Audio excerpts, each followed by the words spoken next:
You've never been to 1 million cups. You've never been to the greenhouse. This is a first. Welcome. I think you guys will enjoy it. Those of you who have been here before probably didn't recognize the building. We finally got all of the crap off our facade. It looks like it used to look back in 1902. So we're very, very proud of that. But 1902 was a time before the internet, a time before stand-up paddleboards and surfboards, a time before brand management. That was great, but we've actually progressed beyond there. So as examples of that progression, we've got two wonderful presentations today. As always, they will be up here telling you about what they're building in our area for 6 minutes. Then there's 20 minutes of Q&A from you guys. This is part of our social contract. We give you free, delicious Kawa coffee. You give great advice, ask questions, make connections. Think of the people you know, how those people can help grow the businesses that are up here presenting. My name is Sean Kennedy. I'm one of the organizers of 1 Million Cups, along with Marianne Bowers, Chris Bennett, JJ Roberts. And looks like that's all we've got. I don't see her. I don't see her. Oh, I just assumed you were in the audience today. There's a couple seats out here. We also have Carly Hellesig here, hiding behind the plant as always. She is the one who produces the wonderful emails you guys get every week explaining to you who will be up here presenting and then telling you who presented, reminding you about their product, how you can help them, get in contact with them, and how you can register for the events that we talk about during the middle of the program. If you're not getting that email, the sign-in sheet is right there by the door. Please feel free. Those are the only 2 emails you'll ever get from us. Who's presenting, who presented, and Miracle Erection Girls. No, not the last one. Our first presenter, Carson, is here today to both give an interesting and evocative presentation of what he's building, but also as a dry run for a special program that hopefully he'll also be telling us about that he's going to be presenting. Carson,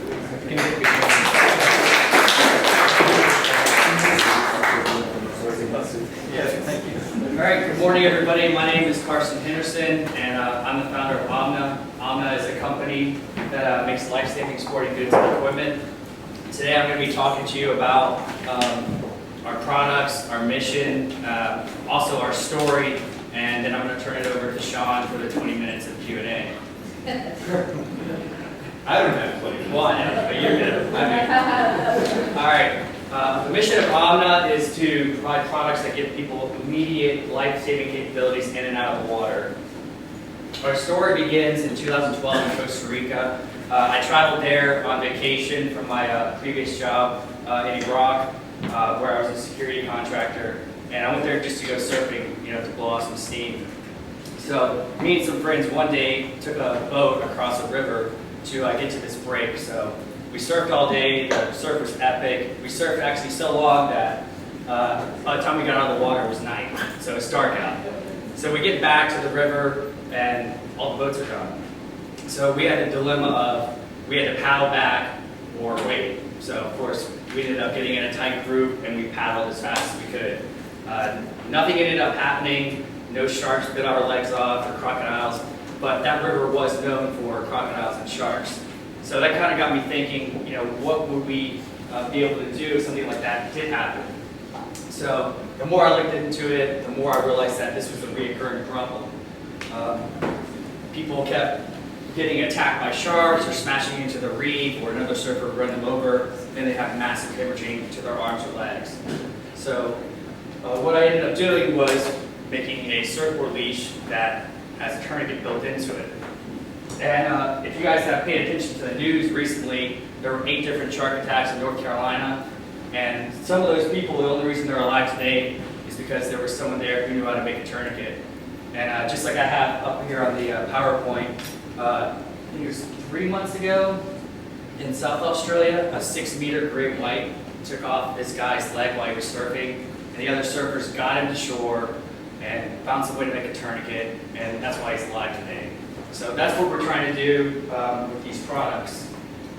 So this is the tourniquet leash. It's ideal for waterboard sports, surfing, boogie boarding, stand-up paddleboard, anything that needs a leash.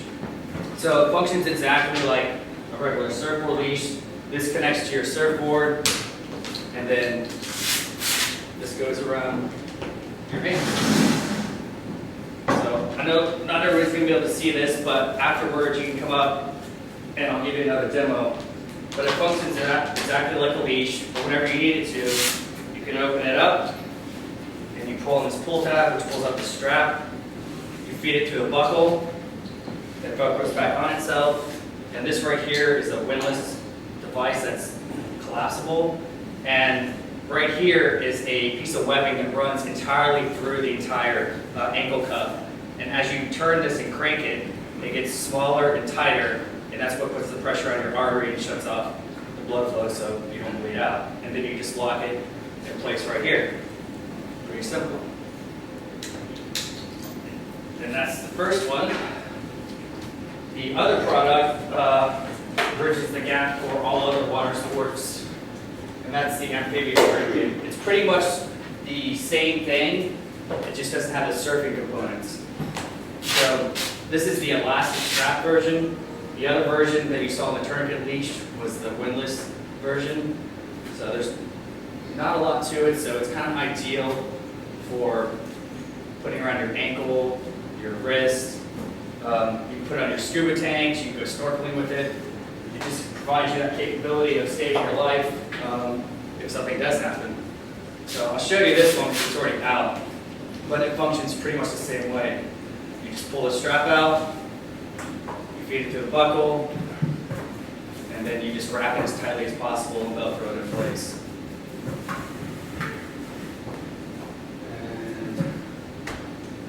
So, in summary, the solution to the problem of controlling bleeding in the water by incorporating tourniquets into circle leashes and tourniquets made for the water, that's what we've done. That's what we're trying to get out to the market, hopefully sooner than later, so that somebody doesn't bleed out from some kind of massive hemorrhage from a shark attack or another injury.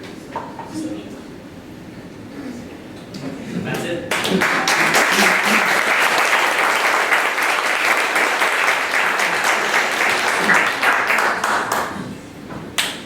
You guys have patents or anything on it?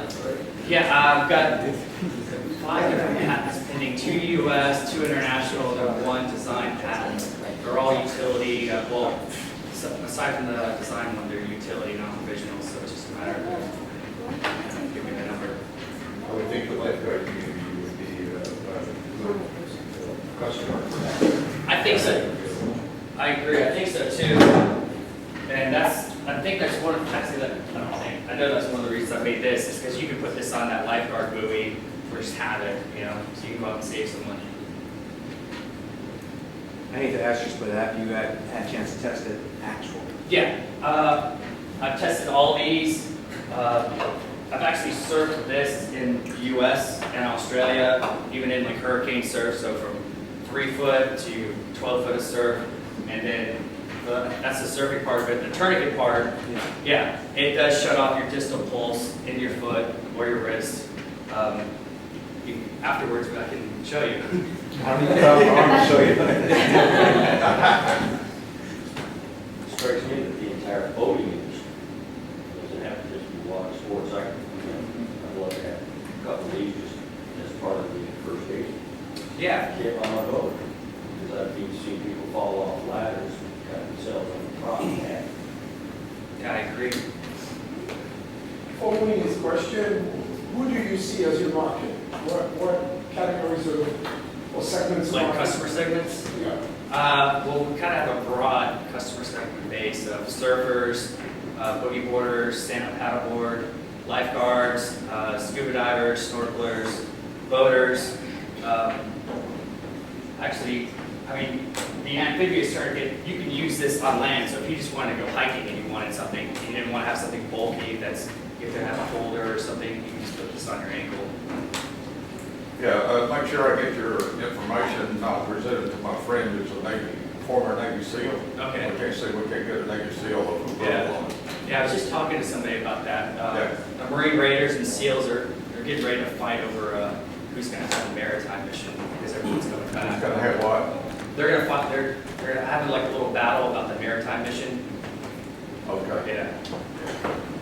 Have you tested the durability, determined what the lifespan is of the product? If you're using it out in salt water for 5 years, does it need to be replaced every 5 years to make sure you don't have product failure? Right. Right now, we're still working on like the planned obsolescence of it, so I'm thinking it's like 2 or 3 years for the tourniquet. Because I mean, a leash by itself will last a long time, but if you're taking the tourniquet part out, I mean, you shouldn't be doing that unless you're just doing like preventive maintenance, because then you're interfering with, you know, its design and yes. Do you have already Instagram, Facebook? Yes.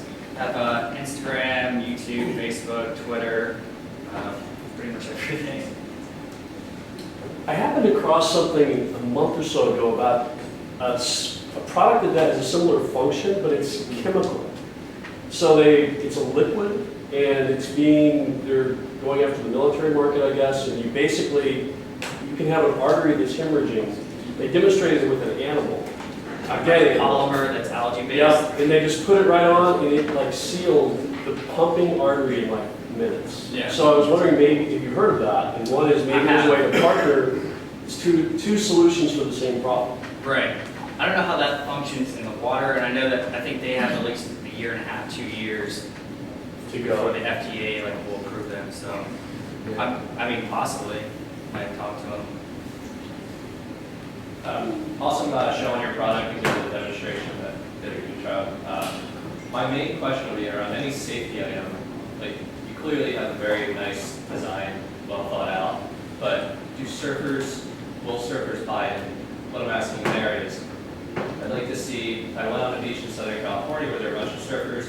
I spoke to 500 of them, and this many bought it. Or like, because I get the idea that I'm not a surfer, but maybe they think, oh, there's no way, I don't worry about sharks, or I'm a scuba diver, I don't worry about that. Right. So what's going to show me that you've got a great product, but people who actually do these sports are looking for that and willing to buy it? Yeah, some people are gonna see the value of it, some people aren't, you know. But we're gonna keep showing it. Everybody that's a server that I've shown it to or had tested they're like, when can I buy it? So that's something we're gonna keep working on. Does that answer your question? Yeah, I think being able to show, like, we did an initial, like, some sort of evidence that people are willing to pay for it, and we went out and tried getting some initial orders to show that not only did I create an awesome product that solves a problem that's really big in the news right now, but on top of that, my target market, I've got some evidence that they're actually willing to spend X number of dollars on it. Something like that. I'll be able to do more of that when I actually get the first shipment of inventory, because then I can give some to other people and some media outlets, and they can test it and do all that. To add on that, you could probably even do pre-sales. I mean, if they're that excited about the product and they want to buy it, take a pre-sale before you get your inventory, and then it shows more traction. Yeah, that's what I started like a pre-Fundia page, and I was thinking about doing Kickstarter just to get more pre-sales and stuff like that. And I just haven't pulled the trigger on the Kickstarter thing, because I'm still on the fence about it. What is your price point? And you think about not just surfers and aquatics, but hikers that can have something that small in the woods. Right. They get gashed or something, they have to put a tourniquet on it in the middle of the woods. So it's not just that niche market. Any outdoor supply company could carry your product. But what is your price point? Price point for the tourniquet leash right now is $49.99. If you look at tourniquets are usually like $25 to $50. Leashes anywhere from $25 to like $65. So you're getting two products in one. The amphibious tourniquet, the price point is $34.99. Something you may want to consider that nobody down here may have thought of because it's not very popular in this area is mine rescue. I grew up in the Rocky Mountains and it was all coal mining communities. And these guys are in the worst conditions you could possibly imagine when they're rescuing people. They're down in holes full of mud, they're up in the snow and the ice. They need something that's hardcore, that's not going to get damaged by the elements. So that may be a very interesting segment to go after up in the Midwest, the North, and even international. That's a huge, huge segment. The other one might be paramedics and pre-packed medical bags. I mean, they buy off-the-shelf kits that have everything lined up in them. That may be a good target. Instead of going after the individual, you go after companies that provide pre-packaged medical supply kits. Partner with them, goes in the bag, now you have a different pipeline altogether. And thought of that. Also sailors. Sailors? Out in the Gulf and stuff like that. Like, But I have a technical question, so I was looking at tourniquets and they all seem to be the ones where you got the line and you twist it like that. I'm not sure how that locks. Is one of the differences with yours that handle locks if you're tightening it? Is it a ratcheting system or how does it lock in place? It's a windlass. So this one is a windlass mechanism.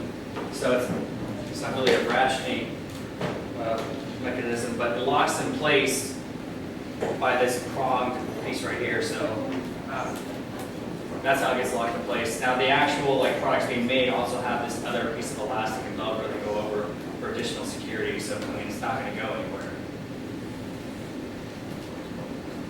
Using a tourniquet is a serious deal, right? Like Yeah. if you tourniquet one of your limbs, that's it. So I'm just concerned, if people will be using them without needing to, right? Just overreacting. It's a lot of your target market, they're not medical professionals, they're not trained. I wonder, what are your thoughts about that? Will it come some kind of who's ever going to read the instructional thing? Who knows? But yeah. So with the Iraq and Afghan wars, we've been doing that since 2001. So there's been a lot of studies. So there's actually a study in the Baghdad Trauma Center, the main hospital, tourniquet use. So, and they identified that there was a 96% survival rate if you put a tourniquet on somebody, vice of 4% if you didn't, and then 89% if you did it pre-shock. So, and there's a common misconception about tourniquet use that if you use it, you're immediately going to lose that limb. That's not always the case. You might lose a limb if there's little to no complications if you stay within the guidelines. So you can have a tourniquet on for 1 to 3 hours. Usually, you don't really want to go over 2 hours, because then after 2 hours, 2 to 3 hours, then you start having risk of complications. But you're not guaranteed to lose your limb just because you put a tourniquet on. I mean, if the trauma was so bad that you were going to lose it anyways, that's usually when you're going to lose it. So it's been a misconception with civilian EMS. They always say don't use it, but now because of all those studies by the Army and everything else, and they're starting to bring it down. I have friends that are on the fire department in Boston, and ever since that marathon bombing, they're mandated to carry tourniquets, just because they saw how viable they were, and they saved those people's lives. Yeah, sometimes I think it's of course it's clear one way, but I'm saying that making that call as someone who's not trained, it's just a minor injury and I'm freaking out. I don't know. Right, yeah, and hopefully somebody doesn't do that. We can't control everything, and to get into training, that's a whole other type of business. We're just trying to provide the product, so. And kind of to piggyback off what she's saying, I work in the Marine Corps, so I understand the whole concept of tourniquets.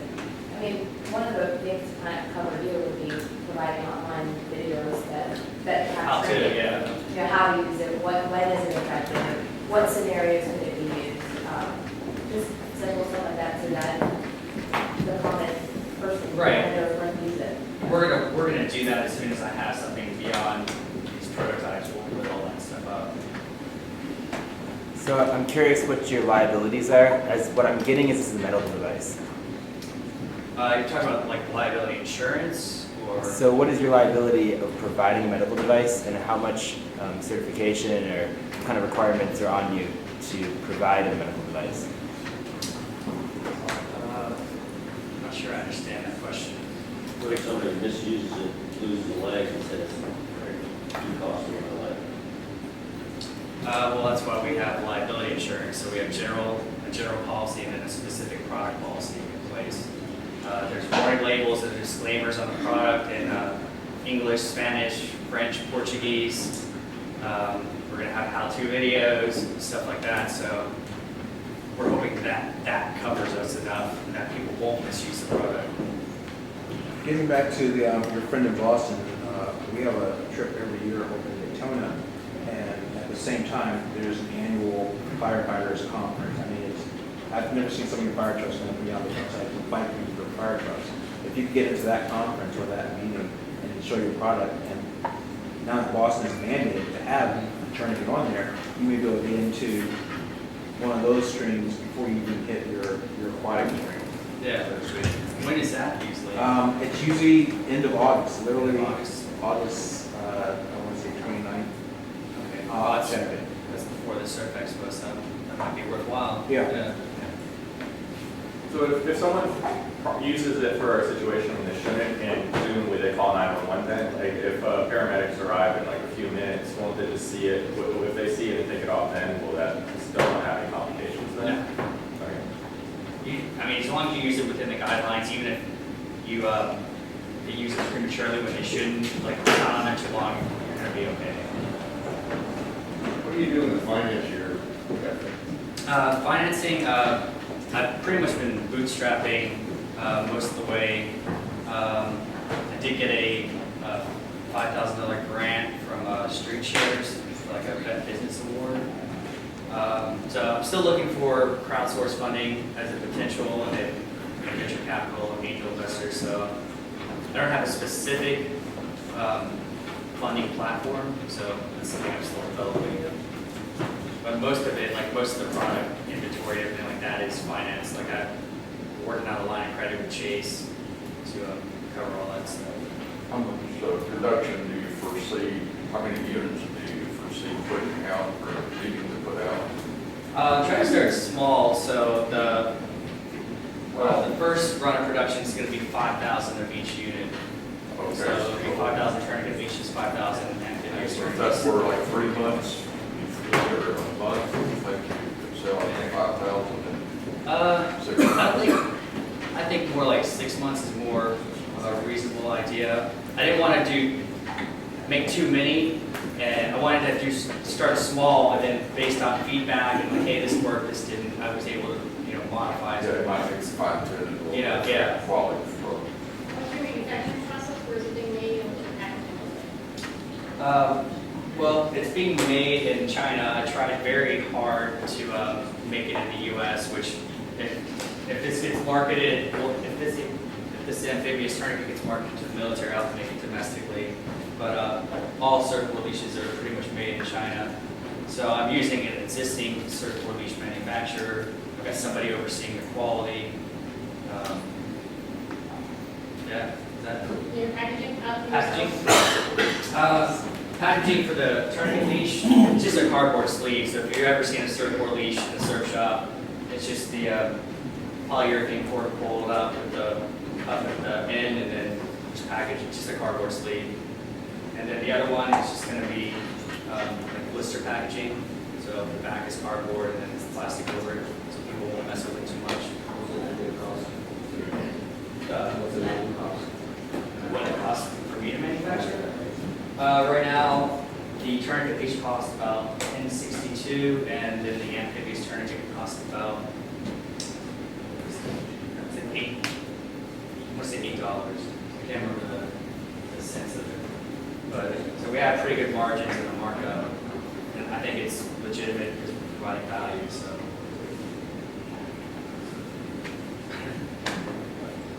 Just as a follow-up, this is probably like your best time to get some, I know you don't have the product ready, but I mean, there might, this is not wishing harm on anybody, but this might be the best time for shark attacks and getting coverage in the media.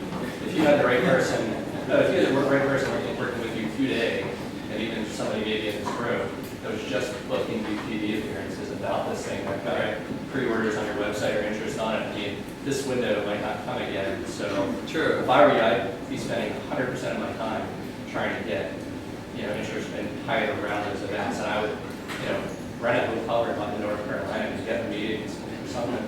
Watch every TV show every day. That you could get so many pre-orders, and this could be like your moment. So I'm just very secure. Are you saying like, yeah, maybe we'll get more interest because of that, or are you aggressively saying like I'm doubling down on shark attacks?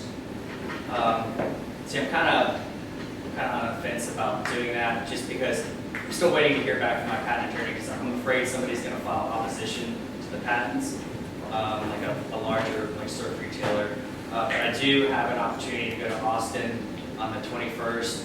Because I did win that Veteran Business Award, they asked me to come out there because they're having, I guess Shark Tank is interested in veteran businesses, so they wanted me to pitch to them, which I wasn't too interested in that initially, but because I'd rather have just a good partner or partnership, strategic partnership, but it's an opportunity, so I may I'm probably gonna pitch them anyways, so.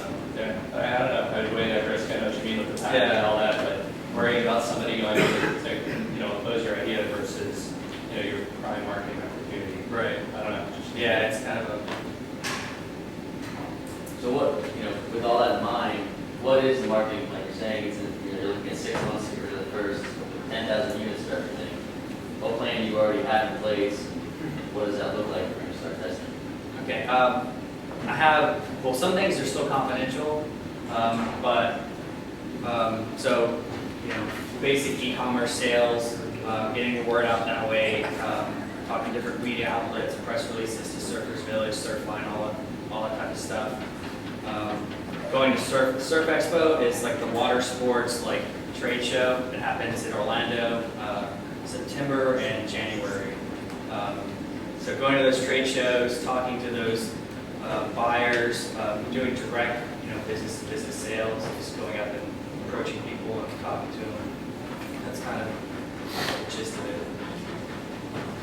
So how can we in this room help you grow the business? How can you get out there and make a difference? Help me spread the word, and if you see something that you think I may have missed, just approach me and give me some feedback, even if, it's to tell me that you think this sucks. But,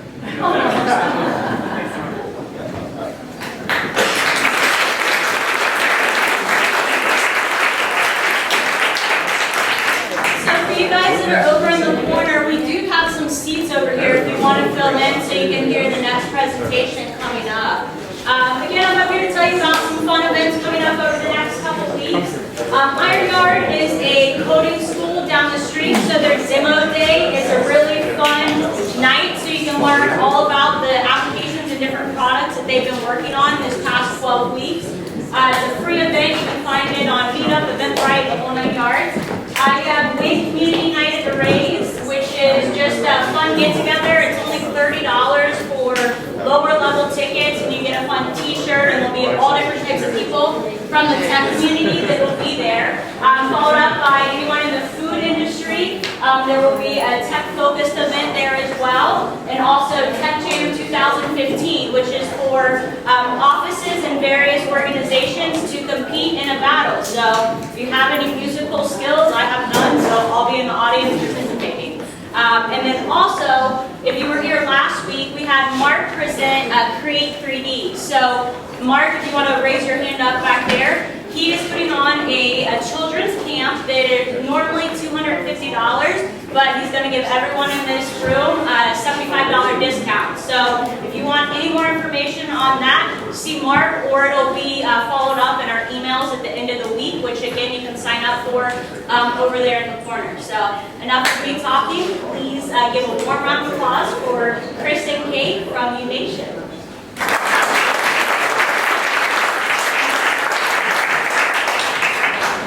Good morning, everybody. Good morning. Like I said, I'm up here representing UNation. Just a little history about us. We started a few years back.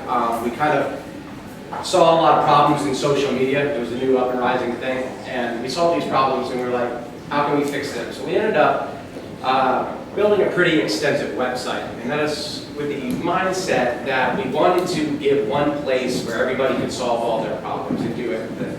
The website had live streaming, videos, photos, radio, TV, a social bar, integrated calendars, integrated chat. So it had everything that you would ever want. And we ran a pretty extensive beta that lasted about 2 years, had 800,000 people, and just under 10 million page views. And what we really learned is that's not what people wanted. They didn't want one place to solve everything. They wanted one thing to solve their one problem. And so what we really took away from that was events and branding. It was the focus of what we wanted to allow businesses and individuals to do. Branding was the new up-and-coming thing. Everything is online now. It's very rare that somebody doesn't have an online presence, whether that be a website or social media. And so the brand was very important to us. We wanted you to be able to control your brand. Not let other people influence, not let other people change the way that you are presenting yourself to the world, as well as events. You're never more emotionally involved, time commitment, there's normally a monetary value associated with it, than you are when it comes to an event. Whether it be this, or whether it be a concert, whether it be a private birthday party or my kid's soccer game. Events are where marketing is going, as well as it's the emotional drive that people are finding around those things. So what we ended up doing was creating U Nation. We took all the mess out of it. We took it from a website to an app. We just launched our iPhone app in March.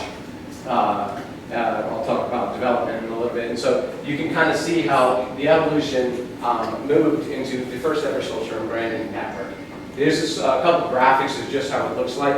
We are in the iTunes store. I highly recommend that you download it, play with it, and then tell me what's wrong with it so I can fix it.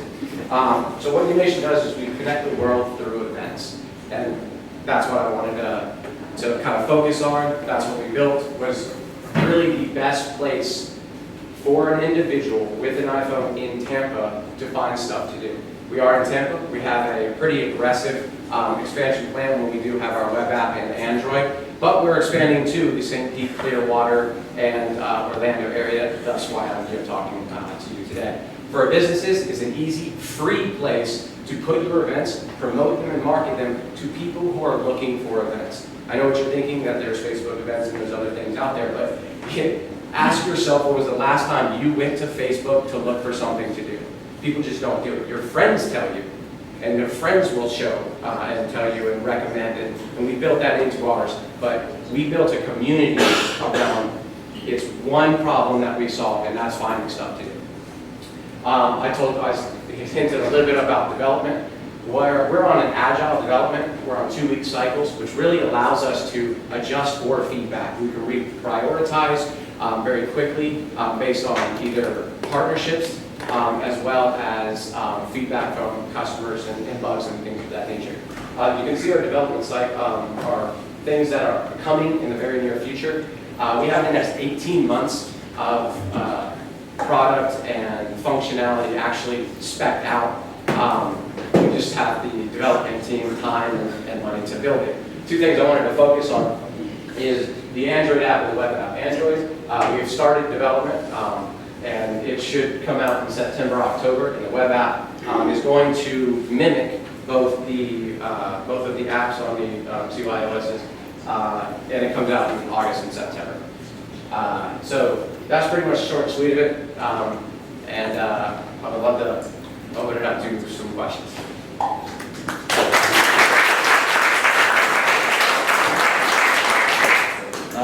How are you monetizing this? I saw ticketing and registration. Are you doing the 3%? So right now, that is not our main focus. Okay. Main focus right now is users. I don't know if you guys knew this or not, but Instagram, when it was bought by Facebook, was $1 billion company, didn't make a dime.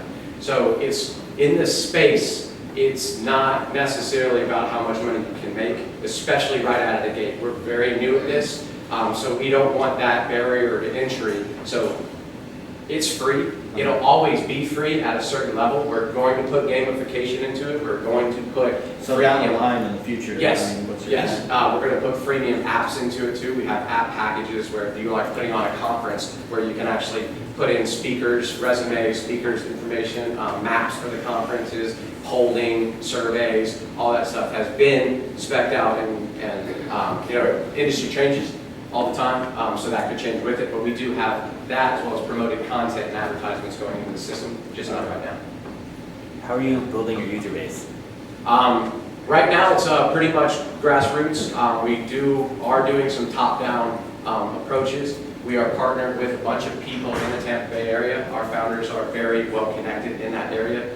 Some big names would be Barlow Sports and Entertainment. It's kind of in our corner. Kevin Harrington, great guy. He was the original Shark Tank and did a bunch of as seen on TV stuff. He sits on our board, and he built an app called Starshot with Sprint. Sprint invested about $35 million into it. And so that app is already out on Android and iPhone. We are being integrated into it when the Android app comes out. So that will bring us to a national level pretty much overnight, and it's all about adoption. But right now we're doing a lot of social media marketing, a lot of grassroots, because we need to prove 3 metrics in Tampa Bay. That's activation, retention, and the viral coefficient.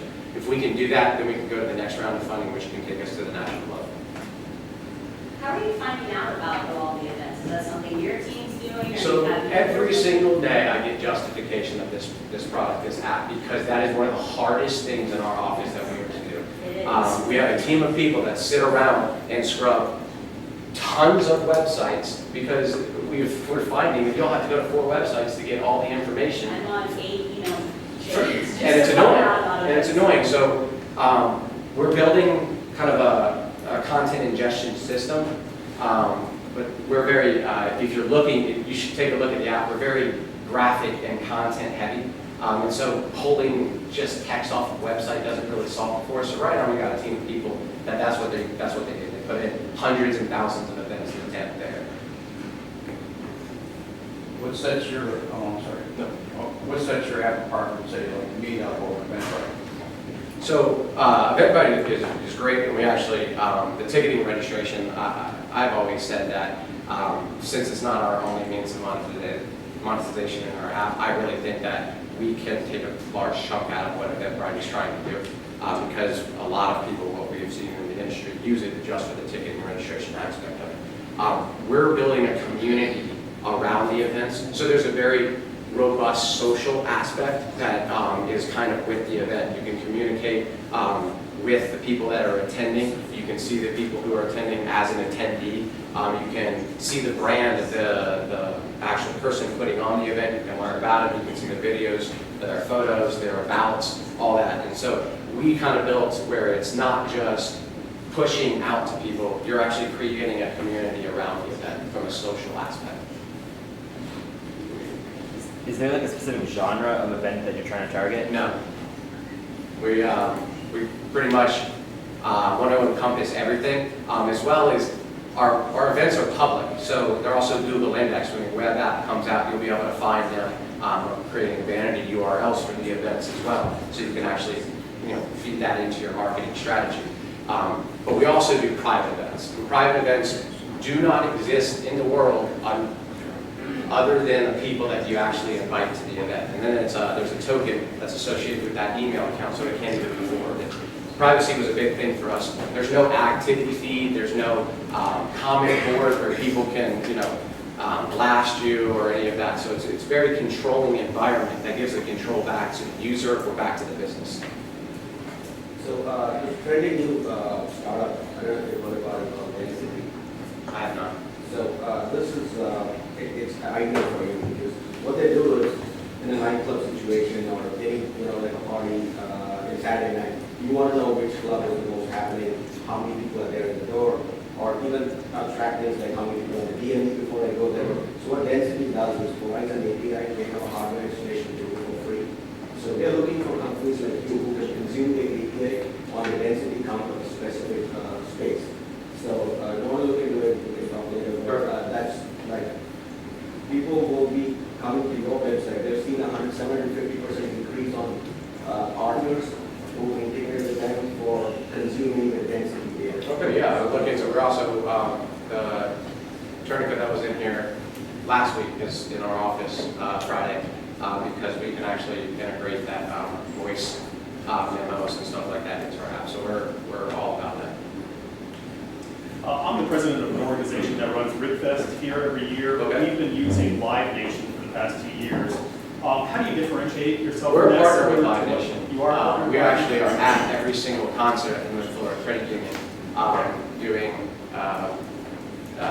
kind of the same thing. But again, and their app is great. They even have the Ticketmaster ticketing links associated with it, so it does give that. Again, ticketing registration is on our board.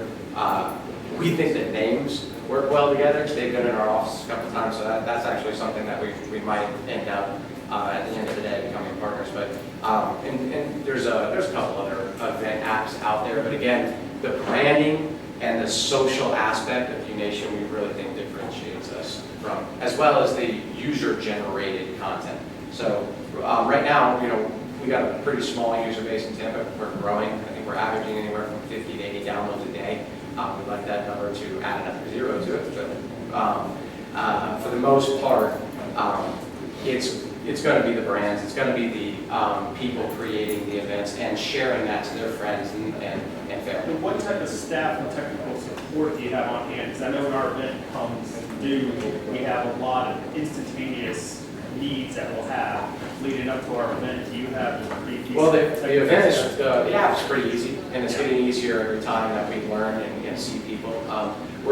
We don't have notifications, we don't have a lot of the in-doc process because we want people to show us what they're doing so then we can adjust towards that instead of me telling you, hey, I want you to do these 3 steps. Okay, I want to see if you'll find those 3 steps before I tell you those 3 steps. So we're following our users on the app.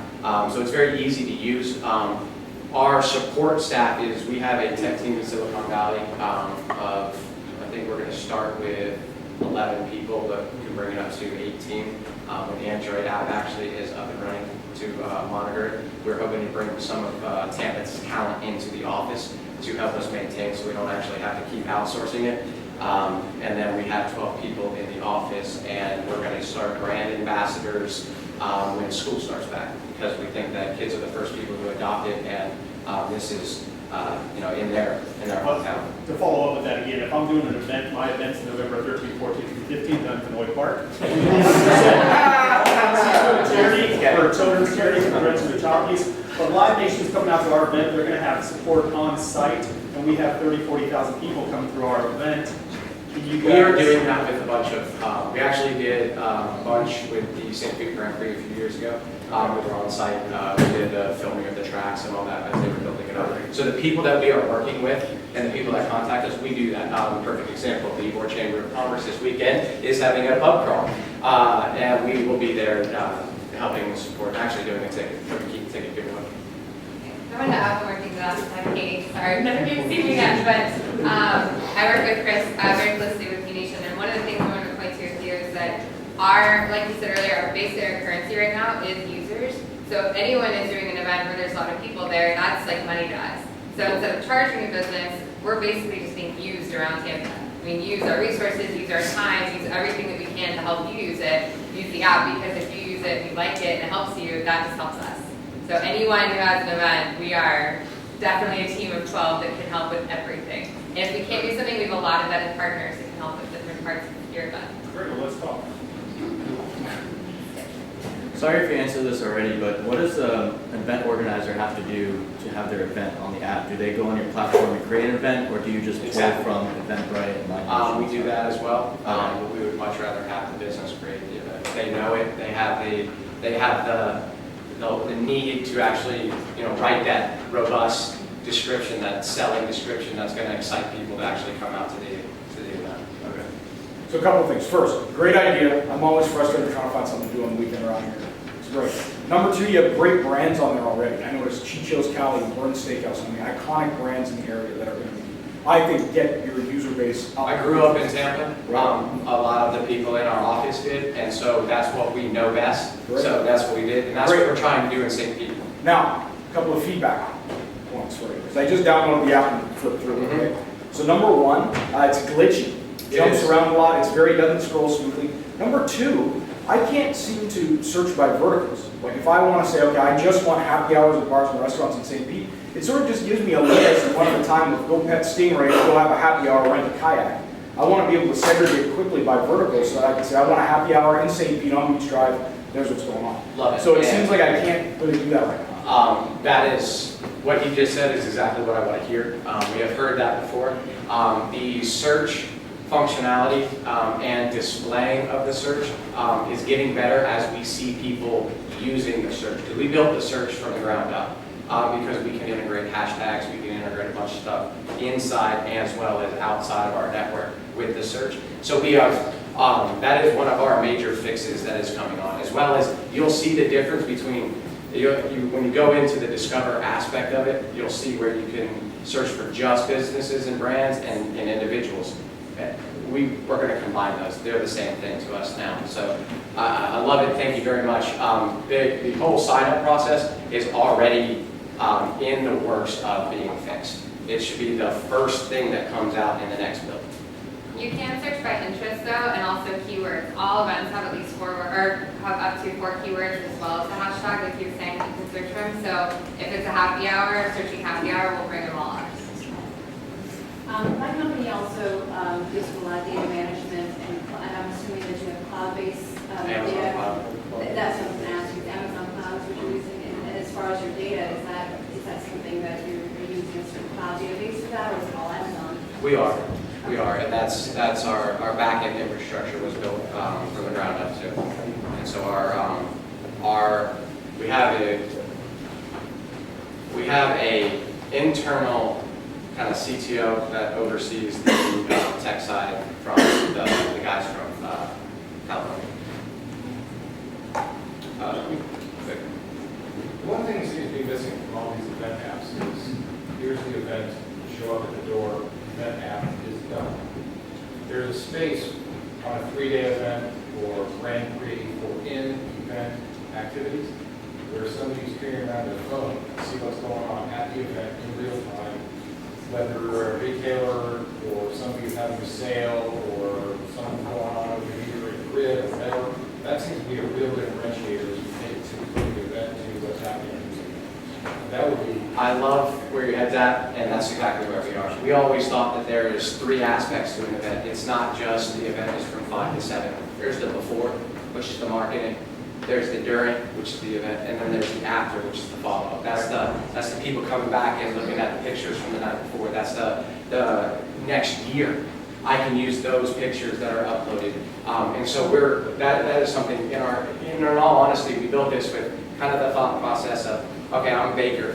I got these cookies that are going to go bad. I want to be able to, on the fly, create an event saying half or 2 for 1 for people who come in the next hour. Boom, send out the event. The way our delivery system works is if I am following, like let's say I'm following 1 Million Cups. 1 Million Cups creates an event for the presenters of the week. That event comes right to my home feed. So I'm actually, if I am following somebody, I actually get that delivered right to me. So that's a pretty powerful marketing tool for your base because, in all honesty, what we're also trying to do is reduce the noise. You know, you're having to tweet 11 times a day now as a business because people are following so many people out there that it's just noise. People aren't really focusing on something, and so that's what with the community that we're trying to build, where you go and follow those 10, 15 places that you really enjoy, that you really like, and those events. For this one, for a 3-day event, the crowdsourcing, which you saw on the functionality list, is kind of, I was actually Katie's brainchild, is that as a event promoter or as an event organizer, I can give permission to people to upload straight to my event. Now I still get audit privileges, so I can make sure that they're, appropriate photos. But that is pretty much giving yourself your own Instagram. You're almost having your own mobile website for your event. So the before, during, and after is very important. I just had a question about one of your first slides I liked a lot, which was we went into this thinking that we wanted to build an app where people wanted attendance and things. We were going to make this solution that solved everybody's needs. And then we figured out, hey, we'd rather do 1 or 2 things that people really want. How can you talk to us? I've had a lot of startups go through that same challenge where they know I want to go after this space, but I don't know what exactly the piece is the missing one. So what was your process? Man, I wish we could do it again.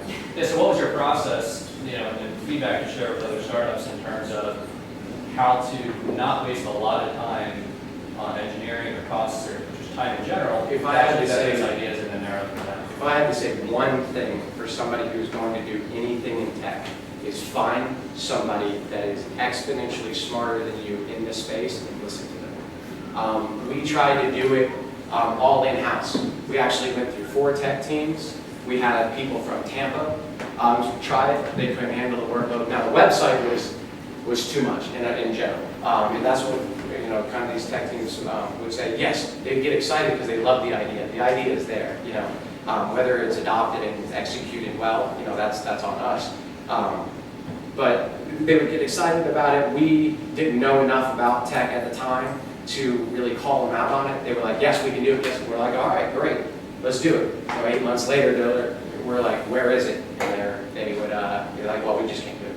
I mean, we actually tech teams at this. We actually had 2 tech teams come to us and go, "We are never trying to build an app again. Thank you." I mean, so it's been a very rough time. And frankly, you get what you pay for in the tech industry. It's going to be expensive. So we were trying to do it, kind of the low end, the budget, and as you can see me sitting here today, we are in Silicon Valley paying them to do it for us. So I have 2 questions. The first is content ownership. If users are uploading content, who owns it? And then the other one is security, and how are you managing your user security? Our security is pen testing and everything. It's being done from our tech team and tech side of it. I don't know enough about that to speak intelligently on it. That is another department. But I do know that security, privacy and security from day one has been paramount to us. And so we are putting a lot of resources into it and behind it. Oh, wait, but to answer your first question, I love that question because I don't know if everyone knows this, a lot of, especially individuals, younger individuals don't know this, that if you put anything at all on Facebook, they own part of it, they become instant owners, and that's really, really wrong to us. There is a story of a few different ones, but one that really stuck out to me was someone pretty young, early 20s, posted the first chapter of their novel on Facebook to see what their friends thought. They ended up publishing the book. Facebook sued them for the money because they're part owners. That's not right. We made it very clear in our terms and conditions that if you post something, you own it. We can use it from a marketing standpoint. We can use it as promotion from the app, but it's still your content, it's still what you own. Another great example, she used Facebook. I'm going to use Instagram. A artist took people's public Instagram, blew them up, and sold them for $90,000 each. Without changing a thing. Without changing a thing. Richard Price. He's Yes. a great artist, though. He's a rich artist. And a very rich artist.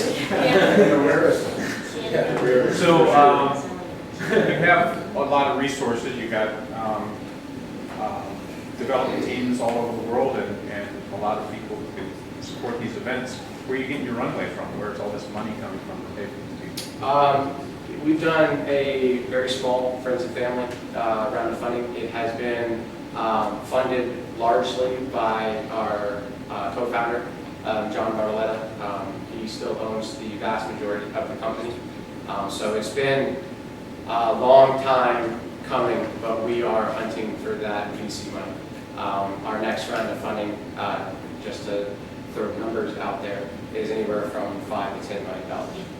And we need that to move from Tampa, St. Pete area to Atlanta, Austin, Nashville, New York, Boston, and Miami.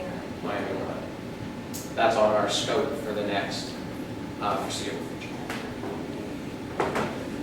For the social element, it seems like there might be a couple problems just on those sides. One is that very often, like for Meetup, only a very small number of people actually go through their channels where they actually say anything after the event, and then the people that do often have some type of interest where it's a very weird conversation. It's not really like an organic thing about the event. And then secondly, like one of the reasons a lot of people don't like using a channel like yours, they would rather use their Twitter just because like people have kind of selfish, like they want to get followers and like likes and favorites and stuff like that in their main channel instead of spreading it out across like several different things. So we built this as actually the website was called the Universal Network because we wanted to play well with everybody else. We know that you're not going to stop using Facebook events and start using Unation, and that's going to be the end all be all. That we're humble. We wanted to interact with those websites. You can actually, in one click, after creating an event, share it to Facebook, Twitter, LinkedIn, Gmail, over text messages, and we're constantly adding more and more of those on there. So I can create an event, type in your phone number, and I can send you that event within seconds. So we don't think that this is going to replace those other people. We see it as an addition and actually adding value to your website, to your already existing social media channels. But what we're trying to do is take the one thing that a business just really wants to do, and that's promote their events or an annual event, and put it in front of people who are actually actively looking for something to do. In addition to that, inside very soon, inside of your brand on Unation, you'll be able to access someone's Facebook, Twitter, Instagram, LinkedIn, everything that they put in there. So instead of saying, you know, follow us at this on Twitter, this on Facebook, this on Instagram, it's all in one spot. You could actually interact, you can tweet, you can follow all that from in there. So I think it would actually be better if I really wanted to gain followers or likes, I can actually send them to one place and they can do it very quickly. Yes, sir. What can the community use for this? Yeah, what a great question. So, number one would be users. Download it, play with it. Feedback is always greatly appreciated. If you're a business, create events. So that's our thing right now, and like what Kitty said, she couldn't have said it any better, is users are our currency. Number one, they show value to the VCs. But more importantly, they allow us to fix the problems. I mean, we live this every day. I look at it and I know the issues with the search, and I know those things. And we know a lot of them. You just got to prioritize fixing as well as prioritize adding functionality so people see it as a value. But the user, watching them or watching people play on the app, that is valuable to us because then we can make it to where you are actually having a good experience instead of me telling you this is the experience that you should be having. So users, businesses, if you have an event, if you have a business that puts on a lot of events and you want, I'll come to your office, I'll come to your place and I'll show you how to use it, I'll show you how easy it is to share it to your Facebook, to your Twitters, to get that interaction. We're at that point in our company where we need the horse and the cart to be moving at the same time. We need the users to actually consume the content, and we need the businesses to promote the content to the users, but business needs to see the value of the user first. So it's that whole process, and that's what we need. We're looking for partnerships. We're doing a bunch of stuff with MOR, Comic-Con coming up. We're doing Live Nation with every single one of their concerts and doing ticket giveaways. And our job is to put users on it. And the best part about my job is if I brand your business and I get you followers and I get you a following on UNation, it only helps me. So if I help you, it helps me. So I'm not actually selling anything. I don't have to. It's an investment of time. But if I can show you a return on that, then you're going to keep continuing to do it. And like Chris said, we are trying to expand to St. Pete, and I mean, we're all from Tampa, and like everyone knows, if you're from Tampa, you are not from St. Pete. So we desperately will need help when we start. We're over here trying to bridge the cities. So if anyone knows any businesses that might, want to use our assistance, and I mean, like I said, we're just going to be used right now. So if there's new businesses or people that put on events, events is anything, happy hour special, anything like that, sale, like you said, we can help with all of it. So if anyone has any contacts, we are open to help anybody. And ideas like that, Yeah. partnerships.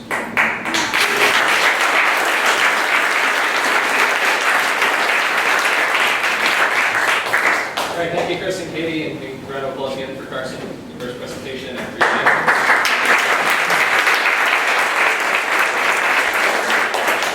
As well as Ken again. If you're not getting our weekly newsletter letting you know who is going to present and a wrap up afterwards, there's a sign-in sheet over there by the door. If you signed up before and are not getting them, write your email down again a little bit more liberally. We'll try to get those out to you. My main pitch at the end of every one of these events is, in order to have 2 great presentations every week, we need a constant flow of people coming in, going to the 1 Million Cup St. Pete site, saying, hey, I'm working on a business, I might want to present it soon. Just because you fill out that form doesn't mean that you're going to be scheduled for next week. You can say, hey, I'm working on my idea now, I think I'll be ready in about 3 or 4 months to talk about it, and then we'll help guide you through the process. So please tell your friends and neighbors that you could help. That's all I have for this week. Thank you, everybody. I'll see you next week.